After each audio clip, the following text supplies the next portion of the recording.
cool. Well, look, the harsh winter is coming to an end. A lot of people were forced to trade in their bikes, though, for snowshoes when the winter time was here. But now spring is officially sprung, and we got our bike expert here, Daniel Gellison. He's going to show us how we can get those bikes out of storage and get them back on the road and get them ready to ride once again, right? Yep, you go. Okay. So what can we do to get our bikes ready for spring after they've been in the garage for a really long time? The biggest thing First things first, you're going to want to check tire pressure, the most important. Okay. If it's sat over a season, the tire's going to deflate, and you're going to need to have that so you can ride much more efficient, and also so you don't get flats when you go out to ride. Right. The next thing you're going to want to do is check out safety, check your brakes, make sure they're operating and actuating correctly, and then check your chain and lube is adequate. I saw you out here working earlier. Yeah. We did a tube and tire change earlier.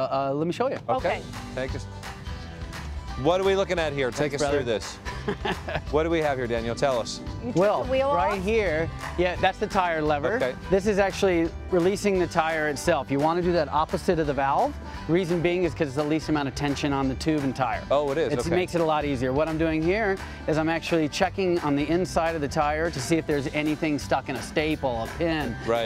But be careful. You don't want to. That's exactly. Yeah. And it doesn't matter what how callous you are. You'll feel it. Okay. Here, what I'm doing is I'm showing that's the tire pressure, the amount that you need to put in, how to depress it, put the lever on, pump it, and then you'll see that it'll get to the maximum PSI. And it'll stop. Okay. And there you go, release, cap it, and put the bad boy back in its fork, and you're ready to rock and roll. How important is it to get, because I rode a lot, road biking and whatnot, and I know it's critical to get that right pressure in there. That's correct. It really depends on the conditioning and the type of bike, but if you're doing normal riding on the streets, you're going to want to keep it as close to the max PSI as possible. And where do you get that? Is that usually written on the sidewall? That's right on the side of the tire. We'll check it right there on this particular tire. You'll see it says the size and it shows the PSI. Okay, let's talk about the chain now. Is my favorite part. I love it. The chain. Yep. You love the chain. I love the chain. Such a weird thing to say. I love the chain. I love the chain. I love how do we keep the chain healthy? Well, I'll show you. Okay. One of the first things you want to do is you actually want to clean the chain. Right. And I think you help me out. Why do you need to clean the chain? Well, because it gets gunked up over the summer or over the winter. Debris might have gotten into it. So what you'll do is you'll get your basic chain.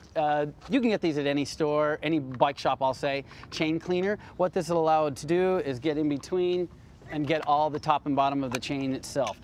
Simply, you can use a degreaser, but you can just go get yourself some soap and water. And a brush, should you use a brush on it too if you don't have one of those? Brushes. Well, what if you don't have one of those devices? It's a lot dirtier and it takes a lot more time, but you can do it. Okay. It won't be as efficient. All right. And what's one of those set you back? How much? Oh, these will cost you anywhere from $15 to $25. Okay. We particularly like this one because it works really well, and it has a magnet on the bottom. All right. So that pulls all the debris, metal debris to the bottom of it. So you're filling it full of soapy water. Filling it with soapy water, not very much. There you go to the fill line. Okay. I'll snap this on. And then do you go for a bike ride? Well, we're going to do that soon. And then you're just going to roll this back. Wow, that gets it nice and clean. I can see it from here. That's After you go through this. And that chain was clean. Yes, that chain was clean. Pretty darn clean when we started. And then you can see that even that. The clean chain is dirty. Even that shows a little bit of dirtiness. And then what you'll want to do is you'll want to take a clean rag and you'll want to wipe.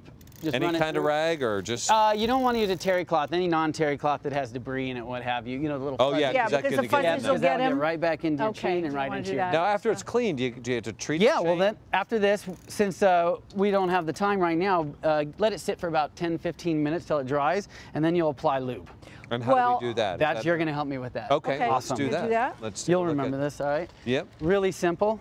Really easy. I'm going to go over here. You're going to take the. Yep. Well, I don't want to get my legs lubed. So I'm going to move over you're here. cool. Awesome. Okay. So the biggest thing is you're going to want to apply 1 drop per link, and you're going to want to do it on the bushings. You don't want to do it on the side plates. You always want to do it on the top of the bushing. Okay, it just won't leak through. That's correct. Okay. And so you're going to do this slow and literally. There you go, man. A little bit faster.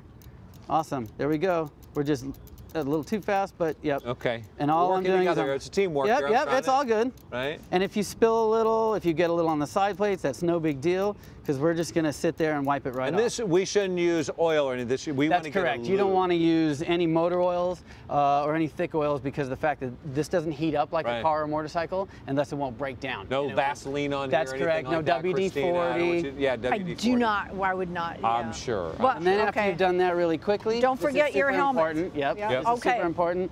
Not to go top and bottom, but to go on the side links of the chain. And then go. Wipe it off, because that's what you wanted, so you can see there's a little dirt on the side. Oh, there it is. But then the lube. And now you're going to have a safe ride home tonight. Yeah, you are. There you go. Oh, my If you'd like more information on ways to prepare your bike for spring, visit our website. You can also check out Daniel and his bike shop at rollingcowboys.com. And helmets. rollingcowboys.com. Awesome. We're coming right back. Speaking of Cowboys, Lawrence Arian. That's right. Coming up, I'm going to show you how to say no to the dry cleaner and say hello to taking care of your clothes at home.